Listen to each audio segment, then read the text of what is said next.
सीधे आपको लिए चलते हैं रामलीला मैदान, जहां पर अमित शाह संबोधित कर रहे हैं। देश के सगड़े समाज के युवाओं की सालों से मांग थी कि जो आर्थिक रूप से निर्बल है वो युवाओं को कहीं न कहीं शिक्षा के क्षेत्र में और नौकरी में आरक्षण दिया जाए, भारतीय जनता आरक्षण दिया जाए। भारतीय जनता पार्टी की नरेंद्र मोदी सरकार ने न केवल कैबिनेट में फैसला करा, दोनों सदनों में बिल को पारित कराकर करोड़ों युवाओं के स्वप्न को साकार करने का काम किया है। और मैं मानता हूं कि संविधान के निर्माण के बाद जो महत्वपूर्ण संविधान संशोधन हुए हैं, उसमें से एक महत्वपूर्ण संशोधन 124वां संशोधन है। और इसलिए हम सब देश भर से आए हुए कार्यकर्ता भारतीय जनता पार्टी के प्रधानमंत्री, सरकार के प्रधानमंत्री श्री नरेंद्र मोदी जी को बहुत बहुत अभिनंदन और बधाई देते हैं। एक दूसरा फैसला, जीएसटी के कानून के तहत जीएसटी लागू होने के बाद हर जीएसटी बैठक में एक के बाद एक चीजों के, एक के बाद एक वस्तुओं के दाम कम करना, सरलीकरण करना और जो टीथिंग प्रॉब्लम थे, शुरुआती दिक्कतें थी, इसके निवारण के लिए हमेशा काम किया है। मगर कल जो जीएसटी की बैठक, काउंसिल की बैठक हुई, उसमें एक महत्वपूर्ण सरकार फैसला मोदी सरकार ने लिया। श्री अरुण जी की अध्यक्षता में हुई बैठक के अंदर यह निर्णय किया गया है कि 40 लाख तक जिसका टर्नओवर है, उनको जीएसटी के अंदर छोटे व्यापारी और छोटे उद्योगों को अपना रजिस्ट्रेशन कराने की जरूरत नहीं है, उन पर जीएसटी नहीं लगेगा। और कंपोजिट टैक्स की जो मर्यादा 1 करोड़ तक सीमित थी, उसको भी 1.5 करोड़ तक किया गया। 1.5 करोड़ के टर्नओवर वाले जो कंपोजिट टैक्स की स्कीम को स्वीकार करते हैं, उनको 1.5 करोड़ तक सिर्फ और सिर्फ 1% टैक्स भरना पड़ेगा। मैं मानता हूं इस देश के करोड़ों छोटे व्यापारी और लघु उद्योगों के लिए ये बहुत बड़ा फैसला है। और मैं पूरे सदन को कहना चाहता हूं, मित्रों, ये 2 बड़े फैसले एक ही सप्ताह में प्रधानमंत्री जी के नेतृत्व में अपनी सरकार ने दिए हैं। आज हम सब इकट्ठा होकर भारतीय जनता पार्टी के करोड़ों कार्यकर्ता और देश के करोड़ों नागरिकों की ओर से प्रधानमंत्री जी को बहुत बहुत बधाई देते हैं। और मेरे साथ पार्लियामेंट्री बोर्ड के सभी मेंबर और सभी मुख्यमंत्री प्रधानमंत्री जी का धन्यवाद करने के लिए उनका स्वागत करेंगे।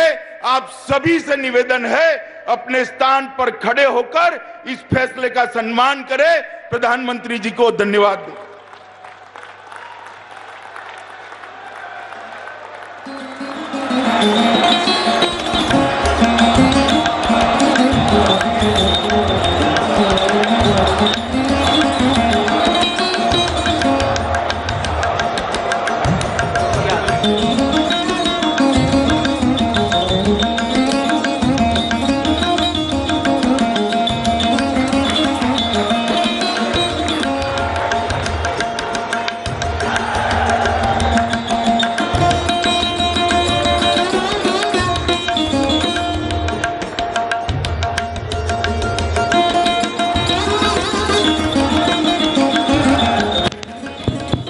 बोलो भारत माता की, भारत माता की।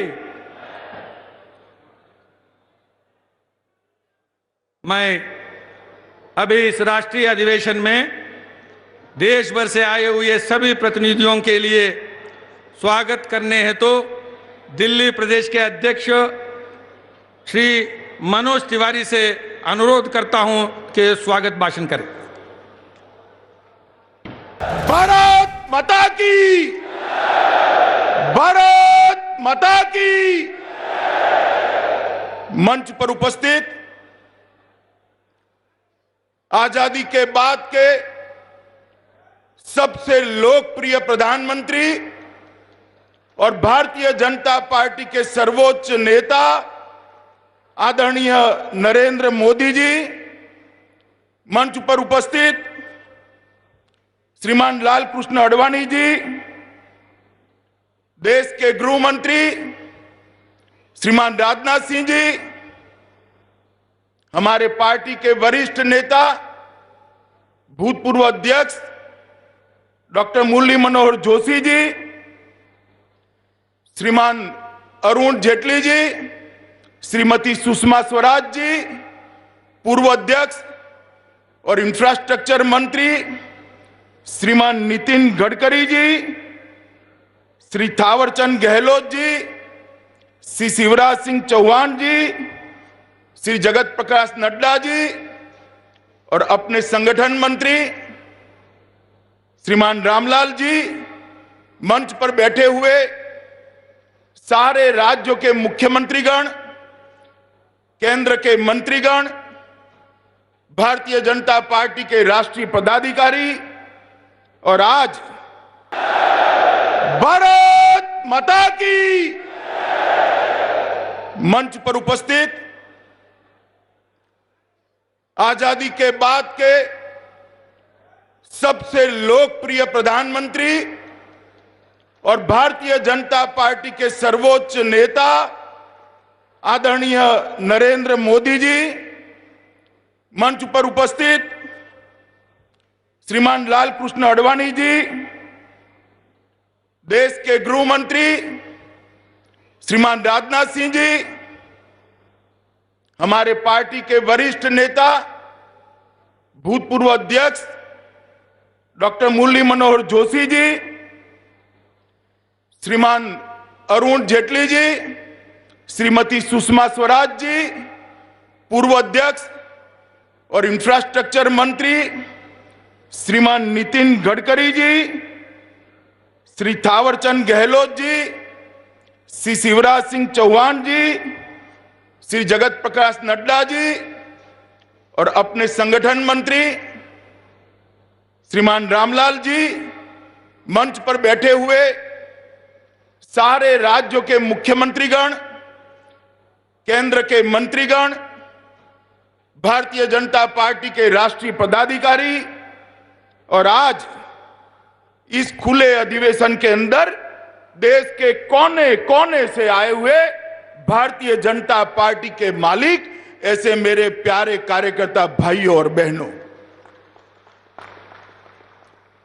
11 और 12 ये 2 दिन ये अधिवेशन चलने वाला है और ये अधिवेशन हम सब भारतीय जनता पार्टी के देश भर में फैले हुए करोड़ों कार्यकर्ताओं के लिए संकल्प करने का अधिवेशन हमें मोदी जी ने दिया है।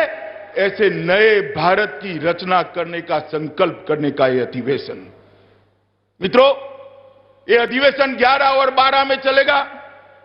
विवेकानंद जयंती भी आएगी और हम सब विवेकानंद जी को याद करके संकल्प करना चाहते हैं कि जो भारत की कल्पना स्वामी विवेकानंद ने करी थी, वो भारत को हम मोदी जी के नेतृत्व में बनाने के लिए भरसक प्रयास करेंगे।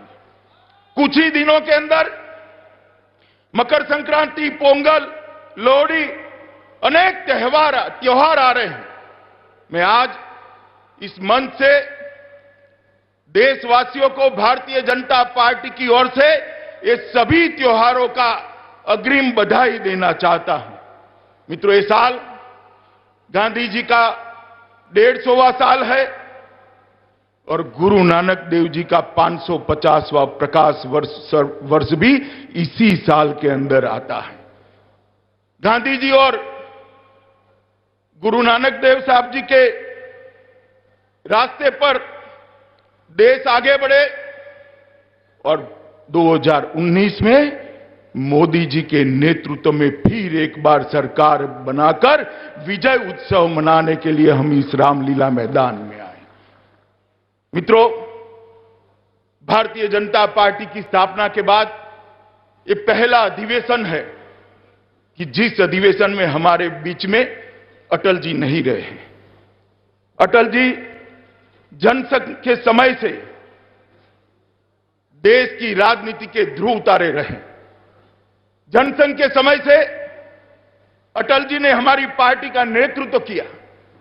भारतीय जनता पार्टी के वो स्थापक अध्यक्ष रहे और हर देश के हर कोने में भारतीय जनता पार्टी को पहुंचाने के लिए अटल जी और अडवाणी की जोड़ी ने जो परिश्रम किया है वो शायद ही किसी पार्टी में नेताओं ने किया होगा।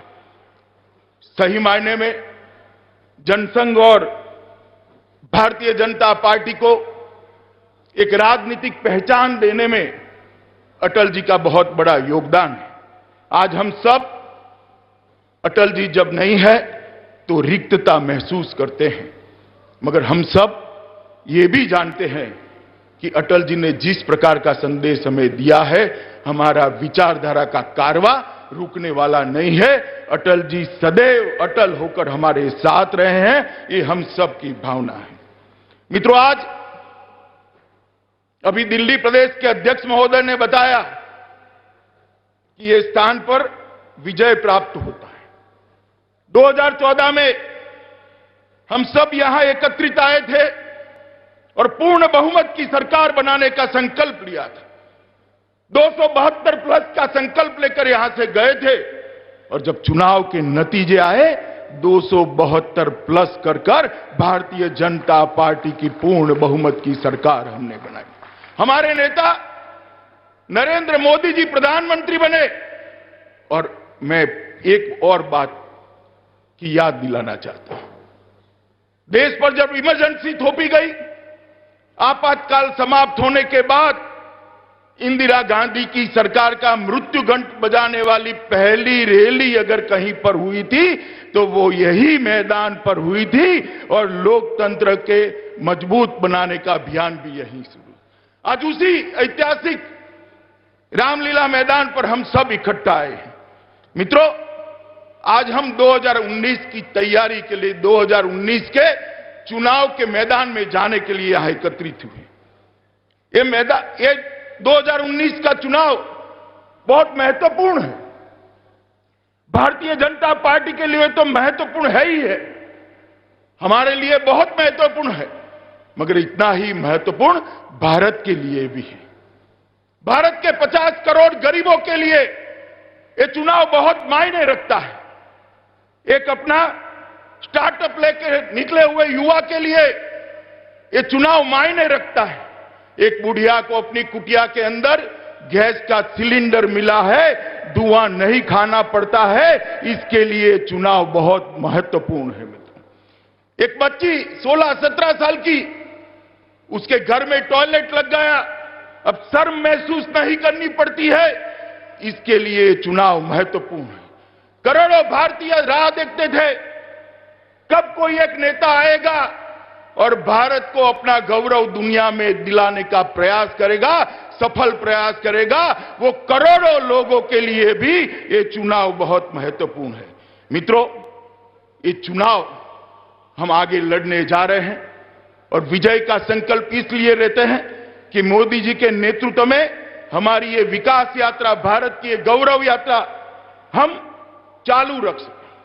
और मैं मानता हूं मित्रों, आज भारतीय जनता पार्टी के सारे कार्यकर्ता यहां से संकल्पबद्ध होकर मोदी जी का संदेश लेकर जाएंगे, तब एनडीए की सरकार बीजेपी के पूर्ण बहुमत के साथ निश्चित बनेगी और 2019 में हम निश्चित विजयी होंगे। मित्रों, 2019 का चुनाव वैचारिक युद्ध का चुनाव, दो विचारधाराएं आमने सामने खड़ी।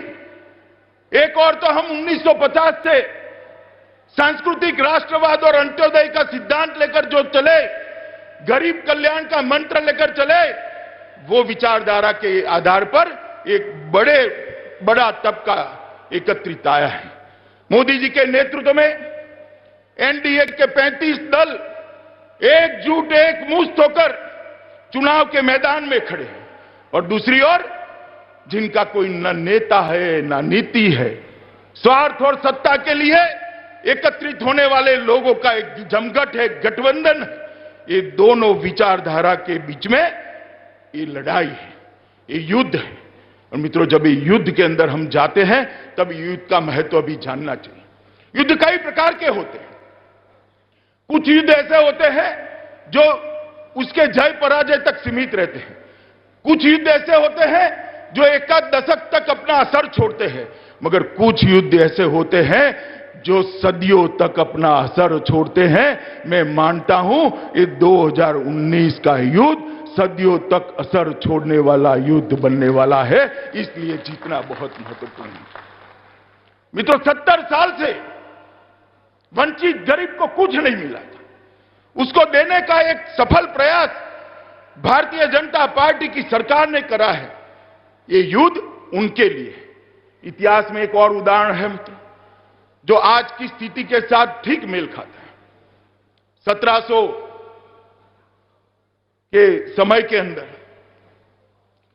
130 साल ऐसे आए थे कि शिवाजी महाराज के नेतृत्व में आजादी की शुरुआत हुई थी, लड़ाई की शुरुआत हुई। शिवाजी महाराज, संभाजी महाराज, ताराबाई, साहूजी महाराज, पेशवा करते करते करते 1960 तक ये देश का बड़ा भूभाग स्वतंत्र हुआ था। अफगानिस्तान से लेकर कर्नाटक तक और गुजरात से लेकर ओडिशा तक एक बहुत बड़ा स्वतंत्र हिस्सा यहां पर बड़ा था। उसके बाद पानीपत की तीसरी लड़ाई हुई। पानीपत की तीसरी लड़ाई में अब्दाली और सदाशिव भाऊ के बीच में लड़ाई हुई। दुर्भाग्य से पानीपत की तीसरी लड़ाई मराठा सैन्य हार गया। परिणाम क्या हुआ? सिर्फ एक युद्ध नहीं हारे, 131 युद्ध जीतने वाली मराठा सेना एक युद्ध हार गई। देश 200 साल तक गुलामी की खप्पर में धंस गया। 200 साल तक अंग्रेजों ने हम पर राज किया। ये निर्णायक युद्ध था। ये निर्णायक युद्ध हारने के साथ देश की जनता को 200 साल और गुलामी में रहना पड़ा। मित्रों, आज ऐसी ही स्थिति है। 1950 से जो हमारी यात्रा शुरू हुई, 1950 से लेकर 2014 तक कई उतार चढ़ाव आए। एक समय तो ऐसा आया कि लोकसभा में हमारी 2 सीटें हुई, जनसंघ बना, उत्तर प्रदेश, राजस्थान, मध्य प्रदेश, बिहार के कुछ क्षेत्रों के अंदर पार्टी मजबूत हुई। जनसंघ से जनता पार्टी बनी, जनता पार्टी से भारतीय जनता पार्टी, पश्चिम में हमारी सरकार बनी, गुजरात में लंबे समय तक सरकार बनी, बीच में अटल जी की भी सरकार बनी और गई। हमारा काम 6-7 राज्यों तक सीमित रहा। इतने में 2014 आया। 2014 में भारतीय जनता पार्टी ने मोदी जी के नेतृत्व में चुनाव लड़ने का फैसला किया और 30 साल के बाद पहली बार इस देश की जनता ने पूर्ण बहुमत की सरकार मोदी जी के नेतृत्व में। और ये 2014 से आज तक जो भारत और पार्टी के विकास की यात्रा बरोबर चली है, वो यात्रा फैलती 6 राज्यों से निकलकर कहीं दूर उत्तर पूर्व में पहुंची। बंगाल के अंदर हम सत्ता के अंदर आने के लिए आज पूर्ण तैयारी कर बैठे हैं। बिहार तक पहुंची, ओडिशा तक पहुंची, उत्तर प्रदेश जीत लिया, उत्तराखंड जीत लिया, असम जीत लिया, हिमाचल जीत लिया। देश के 16 राज्यों के अंदर भारतीय जनता पार्टी की आज सरकार लेकर हम जब 14 के मैदान में गए, 6 राज्य थे और 19 के मैदान में जा रहे हैं। 16 राज्यों की सरकारों की ताकत के साथ, इसकी सेवा की ताकत के साथ आज मैदान में हम जा रहे हैं। मैं ये बताना चाहता हूं, भारतीय जनता पार्टी का विकास और विस्तार, देश का विकास, देश का गौरव, ये 5 साल के अंदर दिन दूनी रात चौगुनी बढ़ा है। भारतीय जनता पार्टी की सदस्यता 2 करोड़ 40 लाख थी। आज 11 करोड़ सदस्यों के साथ हमारी पार्टी विश्व का सबसे बड़ा संगठन बनकर दुनिया में गौरव प्रस्थापित कर रही है। 6 सरकारों से 16 सरकारों तक पहुंचे। देश के 80% शक्ति केंद्रों पर शक्ति केंद्र अध्यक्ष की हम काम कर पड़े। उड़ीसा और बंगाल जैसे एरिया के अंदर भी हमने हमारे पार्टी के विकास को पहुंचा है। ये 2019 का चुनाव भारत के विकास और पार्टी के विस्तार के स्थायित्व का चुनाव है। मित्रों, अब भारतीय जनता पार्टी ने वापस नहीं आना चाहिए। मैं आप सभी का आह्वान करना चाहता हूं, पराक्रम की पराकाष्ठा कर कर एक बार 19 में मोदी जी को प्रधानमंत्री बना दीजिए। दक्षिण सिर्फ छूट गया है, केरल तक भारतीय जनता पार्टी का झंडा फहराने का काम अपने जीवन काल के अंदर ही समाप्त हो। कई लोगों ने पीढ़ियों तक काम किया, तब आज ये प्लेटफॉर्म हमें मिला है। मित्रों, इसको आगे बढ़ाने के लिए ये 2019 का चुनाव है। मित्रों, विजय हमारा निश्चित। देश की जनता मोदी जी के पीछे चट्टान की तरह खड़ी, और मैं मानता हूं आज न केवल भारत के अंदर, न केवल हिंदुस्तान के अंदर, पूरी दुनिया में मोदी जी जैसा लोकप्रिय नेता किसी और दल के साथ नहीं है जो भारतीय जनता पार्टी का नेतृत्व कर रहा है। मित्रों, कई प्रकार की भ्रांतियां फैलाई जा रही। भारतीय जनता पार्टी के विजय को शंका के बादलों में घेरने का प्रयास हो। गठबंधन, गठबंधन, गठबंधन। क्या है गठबंधन? मैं आपको बताना चाहता हूं, एक गठबंधन ढकोसला है, कुछ नहीं। ये सारे अपने अपने राज्य के नेता एकत्रित आए हैं। एक गठबंधन की कोई अखिल भारतीय असर नहीं है मित्रों। और ये सारे नेताओं को 2014 के चुनाव में आपने पराक्रम कर कर चुनाव के मैदान में हराया है। आज फिर से एक बार हराने का समय। एक पत्ता एक दो नहीं होता। राजनीति फिजिक्स नहीं है, राजनीतिक केमिस्ट्री होती है। कई बार दो पदार्थ इकट्ठा होते हैं तो तीसरा ही पदार्थ बनकर बाहर आ जाता है। एक गठबंधन करने वालों को मालूम नहीं है। यूपी में भी सपा और कांग्रेस ने गठबंधन करा था, ऐसा ही माहौल था। हम अपने रास्ते पर अकेले गए, दृढ़ता के साथ गए, मोदी जी के नेतृत्व में गए। उत्तर प्रदेश के अंदर 325 सीट का प्रचंड विजय, यही भारतीय जनता पार्टी के कार्यकर्ता हैं। और यही यूपी के लिए, वही यूपी के लिए आज कह रहे हैं कि बुआ भतीजा इकट्ठा होंगे तो क्या होगा। मित्रों, मैं आपको बताना चाहता हूं, बैठ जाइए भैया, बैठ जाइए।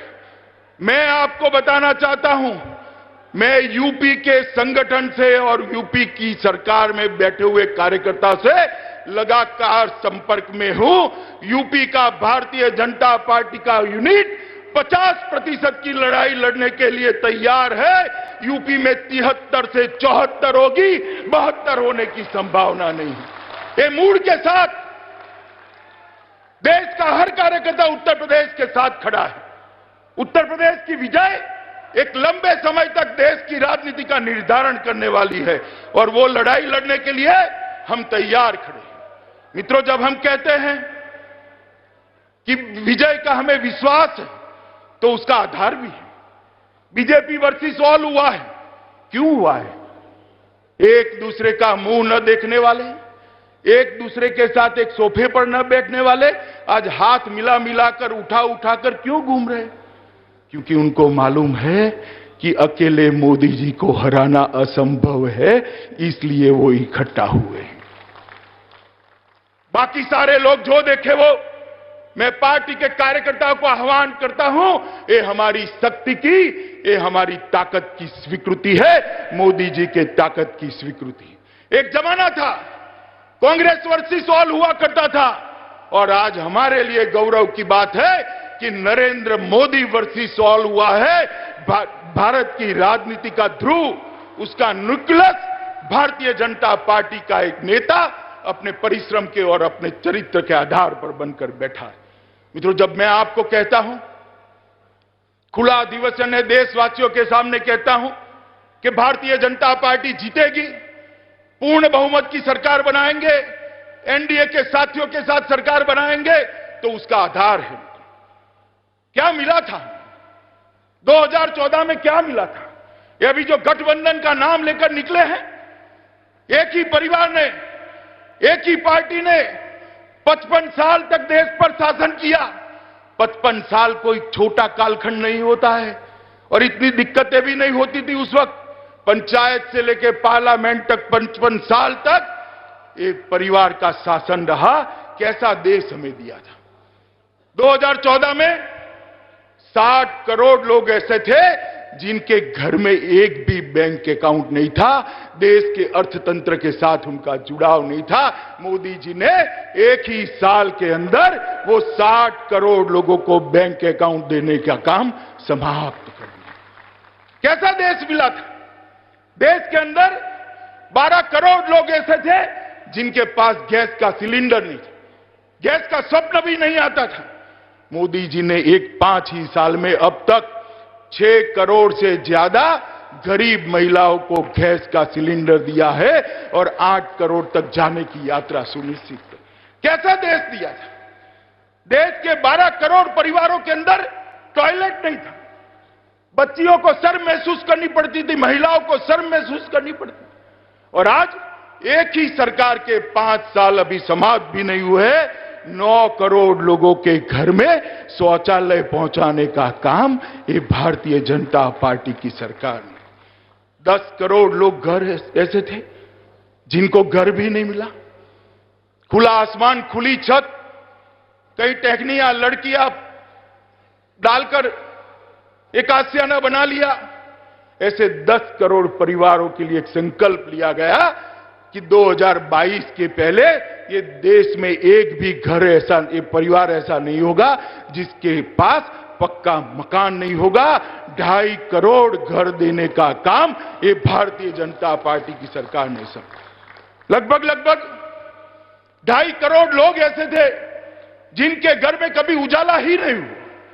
केरोसिन का फानूस जला दिया, लकड़ियां टहनियां जला दी और गुजारा कर लिया। ऐसे 2.5 करोड़ लोगों में से लगभग 95% लोगों को सौभाग्य योजना के तहत पहली बार बिजली देने का काम ये भारतीय जनता पार्टी की सरकार ने। जच्चा और बच्चा 10% से ज्यादा रस्सी नहीं लगती थी, उनको टीका नहीं लगाया जाता था। आज भारतीय जनता पार्टी की सरकार ने व्यवस्था करी है, हर गरीब माता और उसके नवजात शिशु को टीका लगाने की व्यवस्था कर दी। इस 55 साल के शासन में 50 करोड़ लोग ऐसे थे जिनके पिताजी को, जिनकी माताजी को, कोई गरीब के बच्चे को अगर गंभीर बीमारी होती है, कैंसर हो जाए, दिल का दौरा पड़ जाए, लकवा मार जाए, किडनी ट्रांसप्लांट करनी हो, तो वो टेस्ट करने तक तो खर्च करते थे।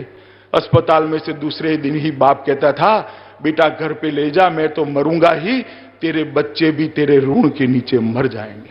और ये 50 करोड़ लोगों के नसीब में मित्रों इलाज नहीं था। नरेंद्र मोदी सरकार ने आयुष्मान भारत जय योजना लाकर देश के 50 करोड़ लोगों को 5 लाख तक का इलाज मुफ्त कर दिया। सिर्फ इलाज नहीं, बड़ी बीमारी में 5 लाख तक का testing, operation, post operative hospitalisation, दवाइयों का खर्चा, ये सारा इंतजाम करा। और एक कुछ ही महीने के अंदर मैं प्रधानमंत्री जी को बधाई देना चाहता हूं, देश के 6 लाख से ज्यादा लोगों ने अपना इलाज ये आयुष्मान भारत योजना के तहत करा है। मित्रों, दुनिया के कोई देश के अंदर, कोई भी पंडित स्टडी कर ले, दुनिया के कोई देश के अंदर 50 करोड़ लोग और 10 करोड़ परिवारों को समाहित करने वाली ऐसी कोई स्वास्थ्य योजना नहीं है जो हमारे नेता, देश के प्रधानमंत्री मोदी जी लेकर इस देश के गरीबों के लिए आए। मित्रों, ये भारतीय जनता पार्टी की सरकार, मैं मानता हूं कि हमने गरीबों के कल्याण के लिए बहुत सारे काम किए और गरीबों को आगे बढ़ाने के लिए बहुत सारा काम किया है, मगर उसके साथ साथ हमारी सुरक्षा भी बहुत महत्वपूर्ण। 2014 में कैसा देश लेकर गए थे। देश की सुरक्षा का कोई ठोर ठिकाना नहीं था। देश के जवानों की हत्या कर दी जाती थी, सर काटकर दुश्मन देश ले जाते थे, उसको अपमानित करते थे और हर रोज बॉर्डर से आलिया मालिया जमालिया घुसपैठ कर कर यहां बम धमाके करते थे। इस प्रकार की स्थिति में हमने देश संभाला। इस प्रकार की स्थिति में नरेंद्र मोदी जी प्रधानमंत्री बने थे। सबसे पहला काम हुआ, 40 साल से देश का जवान जो -46 डिग्री टेम्परेचर और +46 डिग्री टेम्परेचर में रेगिस्तान में देश की सुरक्षा करता है, उसको 1 रैंक 1 पेंशन देने का काम ये भारतीय जनता पार्टी की सरकार ने 1 रैंक 1 पेंशन देकर जो बर्फीली चोटियों पर अपनी जवानी गलाते हैं, उस जवानों के परिवार का सम्मान करने का काम भारतीय जनता पार्टी के नेता और देश के प्रधानमंत्री नरेंद्र मोदी जी के की। पहले गोलियां चलती थी, इनके पास ऑर्डर नहीं था, दिल्ली पूछना पड़ता था। सरकार बनने के बाद तुरंत ही, चाहे वो सुरक्षा बल हो या सेना, उनको ऑर्डर दे दिए गए, गोली चले तो किसी को पूछने की जरूरत नहीं है, गोली का जवाब गोले से दिया जाए और आज देश की सुरक्षा को सुनिश्चित करने का। 70 साल से देश ऐसी सरकार चाहता था जिसके लिए सुरक्षा प्राथमिकता हो, जिसके लिए सुरक्षा प्रायोरिटी हो। भारतीय जनता पार्टी की सरकार ने यही काम किया है। नक्सलवाद, आतंकवाद, माओवाद, सभी आंकड़ों में जैसे महंगाई गिरी है, ये आंकड़े भी गिरना शुरू हो गए हैं और लगभग नक्सलवाद और माओवाद का समाप्ति होने की दिशा में हम आगे बढ़ पाए। लगभग 218%, मैं आंकड़ा फिर से रिपीट करना चाहता हूं, संख्या नहीं बोल रहा हूं, 218% आतंकवादियों को मारने में वृद्धि का आंकड़ा भारतीय जनता पार्टी की नरेंद्र मोदी से।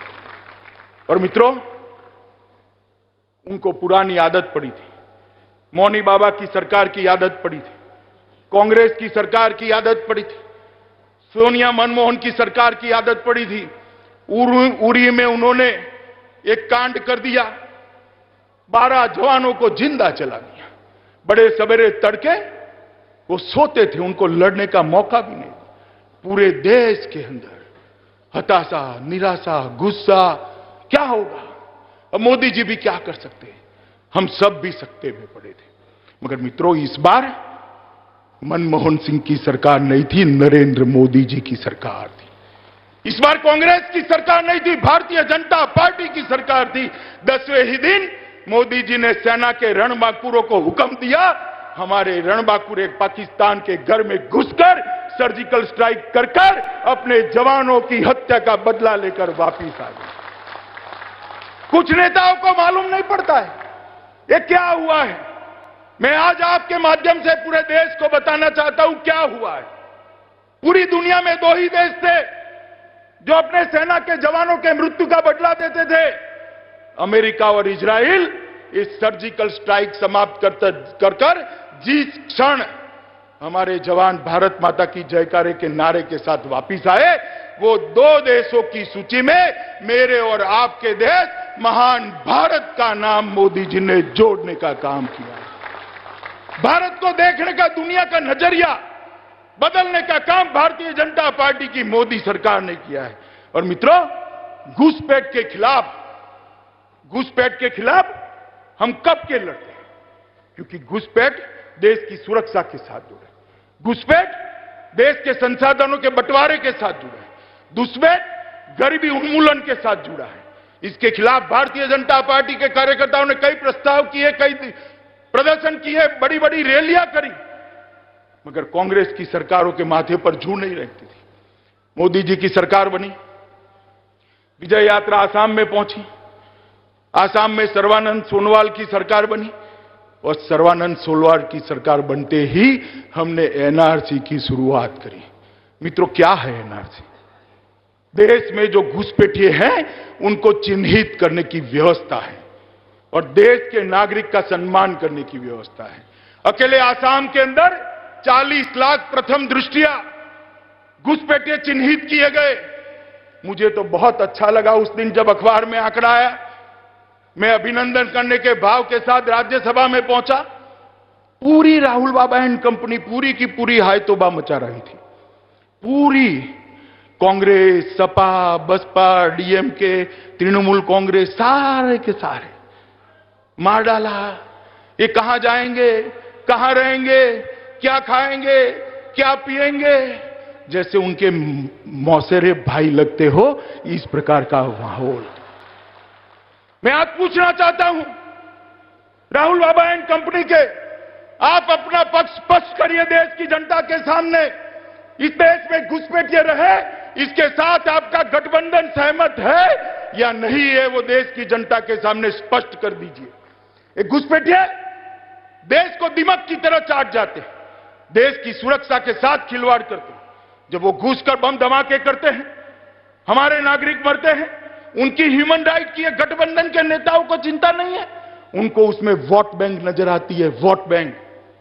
मैं आपको बताना चाहता हूं, भारतीय जनता पार्टी के कार्यकर्ताओं के माध्यम से देश की जनता को बताना चाहता हूं, ये हमारे लिए वोट बैंक का मुद्दा नहीं है, देश की सुरक्षा का मुद्दा है। ये भारतीय जनता पार्टी का संकल्प है कि हम देश भर से घुसपैठियों को चुन चुन कर निकालने के लिए व्यवस्था करने जा रहे हैं। ये देश ऐसे नहीं चल सकता। देश की सुरक्षा के साथ चुनाव जीतने के लिए खिलवाड़ नहीं हो सकता। मित्रों, देश की सुरक्षा को सुनिश्चित करने का काम भारतीय जनता पार्टी की नरेंद्र मोदी सरकार ने किया है। और लंबे समय के बाद देश का युवा जो चाहता था, मेरी सुरक्षाओं की प्रबंधन, मेरी सीमाओं का प्रबंधन, मेरी सीमा की सुरक्षा का प्रबंधन कैसा हो, इसका एक आदर्श मॉडल मोदी जी के नेतृत्व में आज दुनिया देख रही है। मित्रों, देश की सुरक्षा को भी सुनिश्चित किया, गरीबों को आगे बढ़ाया और उसके साथ साथ हमने भारत के गौरव को भी बढ़ाने का काम किया है। एक 5 साल के अंदर भारत का गौरव आज आसमान को छू रहा है। जिस किसी के पास भी देश में पासपोर्ट है, एक बार विदेश चला जाए, इंडियन पासपोर्ट की वैल्यू विदेश में क्या हुई है वो आपको तुरंत मालूम पड़ जाएगी, तुरंत मालूम पड़ जाएगी। मित्रों, कई साल से मैं बचपन से देख रहा था, किशोर अवस्था से देख रहा था, दावोस परिषद जब होती थी, भारत के प्रधानमंत्री जाते थे, किस प्रकार से फोटो आती, किसी के साथ हाथ मिलाता हुआ, किसी के पास साथ टोस्ट खाता हुआ, किसी प्रथम पंक्ति में बैठा हुआ। इस बार 4 साल के बाद देश के प्रधानमंत्री नरेंद्र मोदी जी जब दावोस परिषद के अंदर गए, अमेरिका के राष्ट्राध्यक्ष होने के बावजूद दावोस परिषद का उद्घाटन का सम्मान भारत के प्रधानमंत्री नरेंद्र मोदी जी को। और मेरा आप सबसे आग्रह है कि आप वो भाषण जरूर सुनिए। देश की राष्ट्रभाषा को दुनिया के आर्थिक जगत के पंडितों के सामने सम्मान दिलाने का काम नरेंद्र मोदी जी ने कहा है, वहां हिंदी में भाषण किया है। और अपने आप को किस तरह से प्रस्तुत किया जाता है, वो दुनिया की डिप्लोमेसी में सीखने जैसा भाषण था। किसी को तनिक भी नीचा दिखाए बगैर अपने आप का महिमा मंडन, अपने आप का गौरव कैसे बढ़ाया जा सकता है, वो अगर सीखना है तो हमें वो भाषण देखना पड़ेगा। ये दावोस परिषद के अंदर मोदी जी का भाषण ये भारत के गौरव के युग की शुरुआत है मित्र, जिसके लिए हम सालों से राह देख रहे थे, वो युग की शुरुआत है। पेरिस में जलवायु परिवर्तन का सम्मेलन हुआ, ग्लोबल वार्मिंग की भी चर्चा हुई। सारे देश जब उलझे भटके भूले पड़े थे, मन से कहा गया कि इसका रास्ता भारत निकाल सकता है। और आज जलवायु परिवर्तन की दिशा में नरेंद्र मोदी फॉर्मूला के तहत पूरा देश पृथ्वी के तापमान को नियंत्रित करने का प्रयास कर रहा है। ये भारत के लिए मित्रों बहुत गौरव की बात है। यूएन का champion of earth award Bharatiya Janata party के नेता और देश के प्रधानमंत्री को मिला। कनाडा, अफगानिस्तान, सऊदी अरब के सर्वोच्च राष्ट्रीय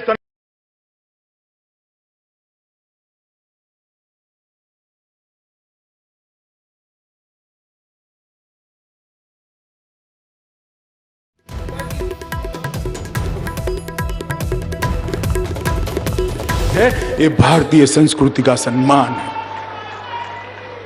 यूनेस्को ने कुंभ को धरोहर घोषित किया और आगे न जाने कितने ऐसे गौरव के पल भारतीय जनता पार्टी की सरकार के नेतृत्व में आएंगे। हमने सुरक्षा सुनिश्चित की, गरीब का विकास किया और भारत के गौरव को भी बढ़ाया है। और 2014 में हमें जो देश मिला था उसमें भ्रष्टाचार का बोलबाला था। 10 साल तक घपले, घोटाले, भ्रष्टाचार का एक सीरियल चला था, बहुत रोचक सीरियल था, दुख होता था। 12 लाख करोड़ के घपले, घोटाले, भ्रष्टाचार हुए थे ये यूपीए की सरकार के अंदर। मैं आज देश की जनता को याद कराना चाहता हूं कि 12 लाख करोड़ के घपले, घोटाले, भ्रष्टाचार हुए थे, तब जाकर आपने मोदी जी की पसंदगी करी थी कि एक प्रामाणिक आदमी अगर ढूंढना है तो पूरे देश में उपलब्ध व्यक्तियों में थी नरेंद्र मोदी है। और 5 साल तक भ्रष्टाचार पर नकेल लगाने के लिए मोदी जी ने कोई कसर नहीं छोड़ी। आने के साथ ही एसआईटी बनाई, इसके बाद तुरंत बेनामी संपत्ति का कानून जो बनाया हुआ पड़ा था, रूल्स नहीं बनते थे, उसको कठोर किया, रूल्स बनाए, लागू किया, फ्यूजिटिव ऑफेंडर्स की एक्ट लेकर आए और मित्रों नोटबंदी भी करी। लगभग 3 लाख फर्जी कंपनियों को बंद करा, इंसॉल्वेंसी कोड लेकर आए, 80,000 करोड़ का बैंक का ऋण वापिस आया है, 80,000 करोड़ का पाइपलाइन में है। जैम के माध्यम से खरीदी कर छोटे से छोटे व्यक्ति को भ्रष्टाचार के बगैर सरकार में माल सप्लाई करने की व्यवस्था की, ई नीलामी, ई टेंडरिंग कंपलसरी करे और बहुत सारी चीजों को स्ट्रीमलाइन कर देश में भ्रष्टाचार को रोका। सिर्फ डीबीटी के तहत 80,000 करोड़ का भ्रष्टाचार रोककर डायरेक्ट बेनिफिट ट्रांसफर स्कीम गरीब के खाते में सीधा पैसा पहुंचाना शुरू। मगर मित्रों, मैं कुछ महीनों से देख रहा हूं विपक्ष ने एक भी दाग नहीं लगाया। मैं आज आपको गौरव के साथ कह रहा हूं, जब जनसंपर्क के लिए जाइए, सीना तान कर जाइए। नरेंद्र मोदी सरकार ने कोई काम ऐसा नहीं किया जिसके कारण भारतीय जनता पार्टी के कार्यकर्ता का सर नीचे। सीना तान कर जा सकते हैं कि एक बेदाग सरकार हमने दी। अब कुछ समय से जो स्वयं बेल पर है, मां बेटा दोनों बेल पर है, जिनके पर 600 करोड़ का नोटिस बकाया इनकम टैक्स ने निकाला हुआ है, जिन्होंने हड़प की हुई संपत्ति को हाई कोर्ट ने खाली कराने का सरकार को ऑर्डर दिया है, ऐसे श्रीमान राहुल गांधी जी नरेंद्र मोदी सरकार पर प्रहार कर रहे हैं, भ्रष्टाचार का प्रहार कर रहे हैं। राहुल जी, कोरे आरोप करने से देश की जनता मानेगी नहीं। देश की जनता की सूझबूझ आपसे बहुत ज्यादा है। देश की जनता के सामने मोदी जी का 74 से लेकर 2018 तक का प्रामाणिक जीवन और निष्कलंक चरित्र देश की जनता के सामने है। आपके आरोप चिपकने वाले नहीं। हम भी आरोप करते थे, विपक्ष में थे तो। अरुण जी, सुषमा जी ने बखिया उखेड़ दी थी इन लोग पार्लियामेंट के अंदर, मगर इसके आधार हुआ करते थे। कहीं केक का रिपोर्ट होता था, कहीं पीएल का ऑर्डर होता था, कहीं पर सीएजी के पैरा होते थे। बिना आधार के आप आरोप लगाओगे? मित्रों, जब ये मामला सुप्रीम कोर्ट के अंदर राफेल का पहुंचा, राहुल जी को मैंने एक प्रेस कॉन्फ्रेंस कर चैलेंज दिया था, क्या आपके पास जितनी भी सूचना है, जितनी भी इंफॉर्मेशन है, जितने भी दस्तावेज है, वो सारे सुप्रीम कोर्ट को दे देने चाहिए, जिससे सुप्रीम कोर्ट अपनी जांच ठीक से कर पाए। एक बार नहीं, 2 बार नहीं, 3 बार मैंने कहा था, मगर वो नहीं गए क्योंकि उनके पास कुछ था ही नहीं। उनकी बी टीम को भेजा, उनकी बी टीम सुप्रीम कोर्ट में गई, एक भ्रांति खड़ी करने का न्यायालय के सामने प्रयास किया गया, मगर सत्य सूर्य की तरह दैदीप्यमान होकर बाहर आता है। जब सर्वोच्च न्यायालय का फैसला आया, मित्रों, उसने कह दिया राफेल सौदे में कोई जांच की जरूरत नहीं है, इसमें किसी को फेवर नहीं की गई। उसके बाद भी बोलते रहे। संसद में चर्चा चाहते हैं, उनको लगा भाजपा ना बोलेगी, अरुण जी ने लपक लिया, राजनाथ जी ने लपक लिया कि हम चर्चा करने के लिए तैयार है। अब देखिए साहब, चौबे जी छब्बे बनने निकले थे, दूजे बनकर पार्लियामेंट से बाहर आ गए। पार्लियामेंट के अंदर चर्चा हुई। अरुण जेटली जी और निर्मला सीतारमण, देश की रक्षा मंत्री, ने पूरी दुनिया के सामने 2.5 घंटे तक एक आरोप का तथ्यों के साथ जवाब दिया। मित्रों, मैं आप लोगों को और देश की जनता को भी कहना चाहता हूं, देश की रक्षा मंत्री निर्मला सीतारमण का जवाब YouTube पर जरूर देखिए। ये झूठ का पर्दाफाश अपने आप हो जाएगा। हर चीज का जवाब देश की रक्षा मंत्री ने पार्लियामेंट के फोरम पर दिया है। और इसके बाद भी ये बोलते जा रहे हैं। मुझे एक भले आदमी ने कहा कि साहब आप उनका फ्रस्ट्रेशन नहीं समझते। मैंने बोला क्या फ्रस्ट्रेशन है भाई? कि उनका फ्रस्ट्रेशन है कि 5 साल समाप्त होने आए, मोदी जी पर फौरी प्रकार का भी आरोप नहीं लगाएंगे तो चुनाव में कैसे जाएंगे, इसलिए आरोप लगा रहे हैं। मित्रों, मेरा आप सभी को कहना है कि कांग्रेस ने जिस प्रकार से शासन चलाया, हर रक्षा सौदे को दलाली का साधन बनाया, आज उनके मिशेल मामा पकड़े जाते हैं तो पसीने पसीने हो छूट जाते हैं। मिशेल मामा ने क्या बोल दिया होगा, क्या बोल दिया होगा।